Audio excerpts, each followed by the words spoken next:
duk sorang-sorang kan, kita kata daripada duk main game saja, apa kata kita zikir, ataupun kita seimbangkan dengan zikir kan, supaya hati kita tak kosong. Kenapa?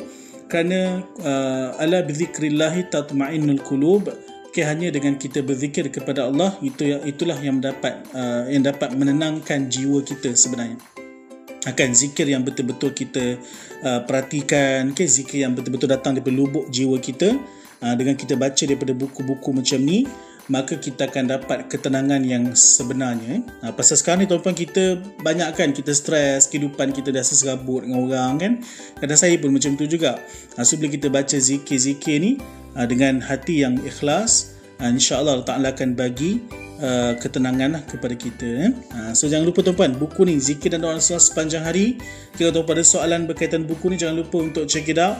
Jangan lupa untuk komen dekat bawah. Kalau tuan-tuan nak tanya apa saja, boleh tanya, tak ada masalah.